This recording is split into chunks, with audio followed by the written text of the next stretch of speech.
Menyambut siswa dengan senyum, sapa, salam, Rabu, 18 September tahun 2024, kebaktian bersama.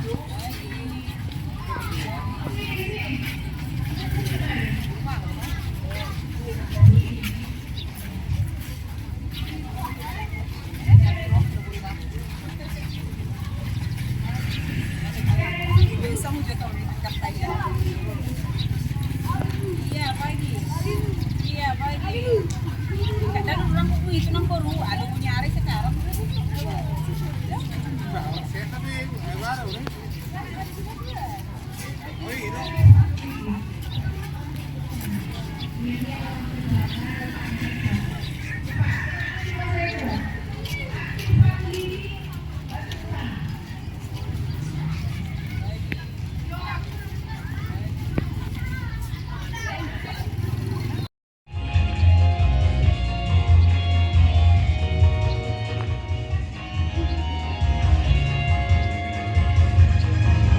Yesus, kita bersaudara. Dalam Yesus, kita bersaudara. Dalam Yesus, kita bersaudara. Sekarang dan selamanya. Dalam Yesus, kita bersaudara. Dalam Yesus, saling mengasihi. Dalam Yesus,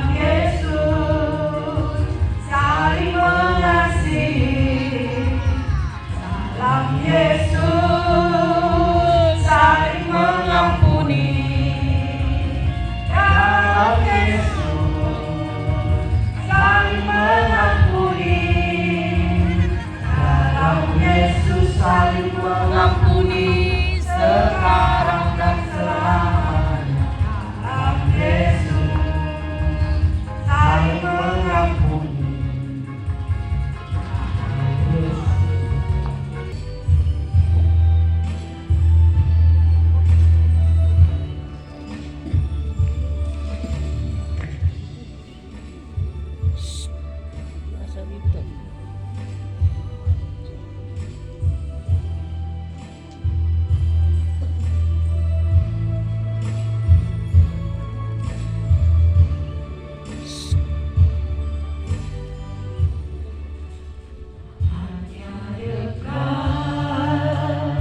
Allahku,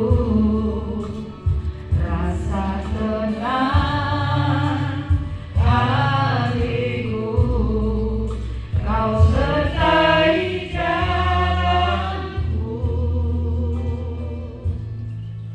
sepanjang hidupku.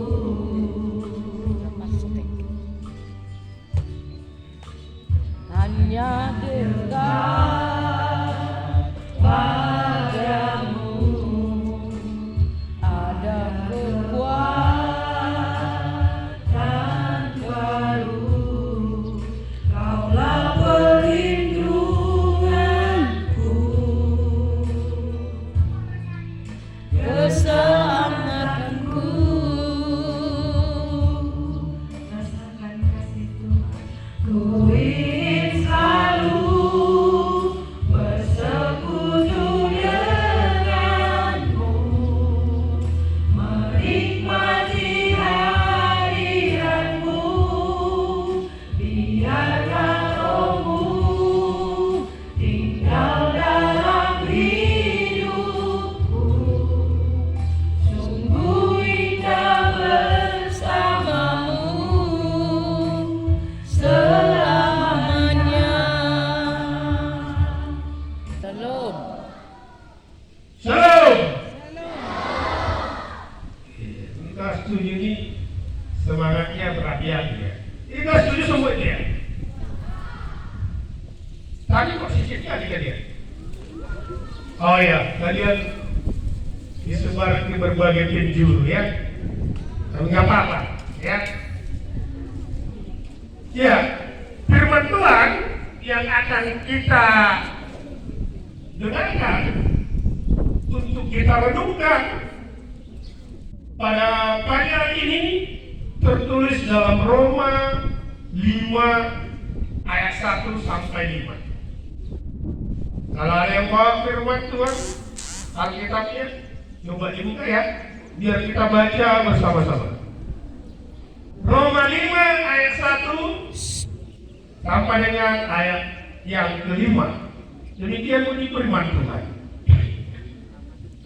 Sebab itu, kita yang dibenarkan karena iman, kita hidup dalam damai sejahtera dengan Allah oleh karena Tuhan kita Yesus Kristus. Oleh Dia kita juga beroleh jalan masuk oleh iman kepada kasih karunia ini. Di dalam kasih karunia ini kita berdiri dan kita bermegah dalam pengharapan dan menerima kemuliaan Allah. Dan bukan hanya itu saja, kita malah bermegah juga dalam kesengsaraan. Dan lagi, kita malah bermegah juga dalam kesengsaraan kita, karena kita tahu bahwa kesengsaraan itu menimbulkan ketekunan. Kesengsaraan itu menimbulkan ketekunan. Dan ketekunan menimbulkan tahan uji, dan tahan uji menimbulkan pengharapan. Dan pengharapan tidak mengecewakan, karena kasih Allah telah dicurahkan di dalam hati kita oleh Roh Kudus yang telah dikaruniakan kepada kita. Demikian bunyi firman Tuhan. Baik, surat Paulus ke jemaat Roma, ya, seperti halnya tertulis dalam Roma 5 ayat 1 sampai 5 ini adalah surat Paulus untuk meneguhkan iman dari jemaat mula-mula, yang mana kita tahu bahwa jemaat mula-mula itu penuh dengan apa? Penderitaan, kesengsaraan. Karena pada jemaat mula-mula itu mereka dikejar-kejar, disiksa, dibunuh, dipersekusi. Tapi firman Tuhan selalu menguatkan mereka supaya dalam nats ini ada beberapa kata yang akan kita tekankan untuk menjadi pedoman kita, seperti halnya jemaat muda-muda. Yang pertama adalah kesengsaraan. Ada kata kesengsaraan. Apa kira-kira kata sengsara? Apa perlindungan? Apakah hidupku sengsara?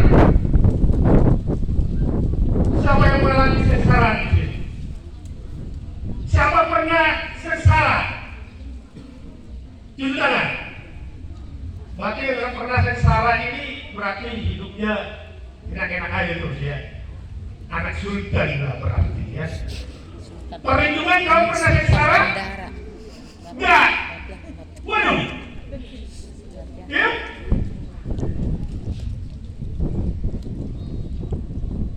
Siapa pernah lapar tidak ada duit? Ya, ada ya. Apakah itu bukan bagian dari sengsara?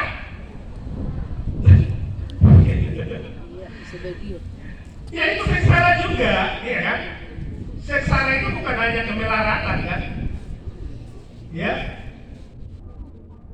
Kan udah menderita kali itu, kan lapar kali itu, tapi nggak bisa makan, kan udah sengsara. Itu sengsara yang masih biasa saja, ya kan? Ya. Kesengsaraan akan menimbulkan ketekunan. Bagaimana pula kesengsaraan akan menimbulkan ketekunan? Dan ingat, ketekunan akan menimbulkan tahan uji. Kalau sudah tahan uji, maka akan mendapat berkat. Ya. Lagi dengan pengharapan itu mereka bertekun dalam doa dan mensiarkan firman Tuhan, maka Firman Tuhan dinyatakan ke seluruh penjuru dunia. Ingat, kekristenan itu bukan tumbuh begitu saja dengan iming-iming. Kekristenan itu adalah penderitaan. Ingat, baru-baru ini kita dikunjungi oleh Paus Fransiskus. Siapa itu Paus? Bagaimana sejarah Paus? Paus itu adalah penerus apa? Penerus? Ya, siapa yang Katolik di sini? Coba. Katolik. Coba dulu kau. Iya, kau Katolik kan? Iya. Jadi yang lain untuk saya Protestan. Iya, Paus itu penerus siapa?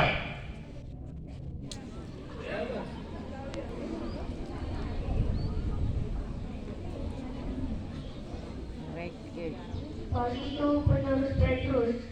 Tepuk tangan dong! Ya. Ini semua hidup di Bapak Guru tadi. Ya, si mereka ini aslinya murid dari Pak RB. Ya. Kalau tadi itu murid Pak apa itu? Pak RB ya. Oke, itu penerus dari Petrus yang sengsara. Ya kan, Petrus itu mati dihukum. Ya, dalam kesengsaraannya.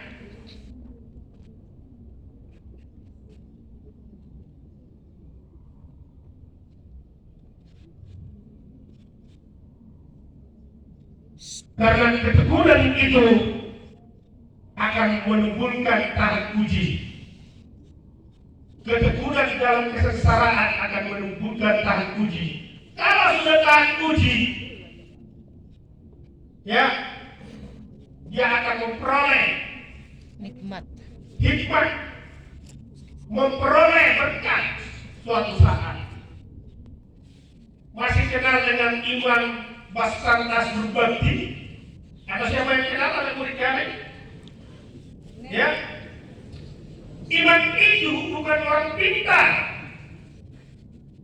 Dia dengan dana gotong royong. Ya kan, karena kasihan. Karena kenapa? Dia tekun kali lihat.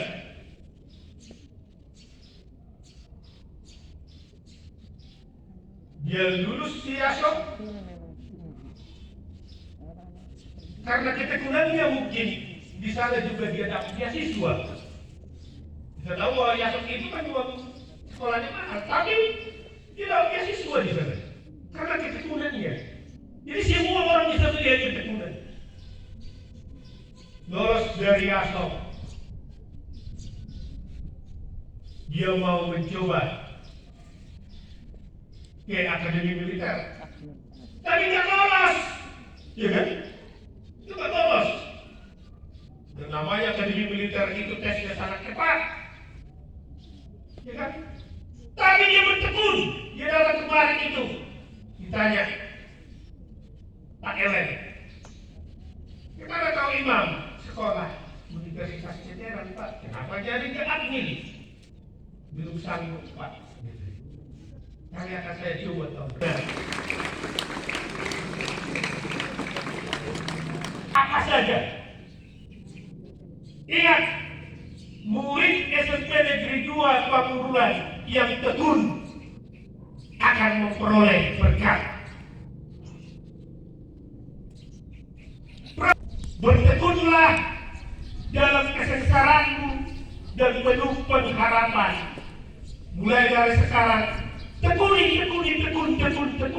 Lulus. Iya kan? Jangan dia menjadi adik keluarga.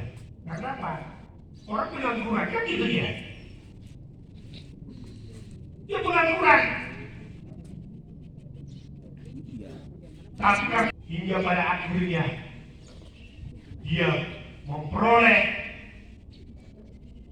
lulus di IPDN, yaitu Institut Pemerintahan Dalam Negeri. Coba bayangkan bahagianya orang tua dalam kehidupan kita. Kita berdoa.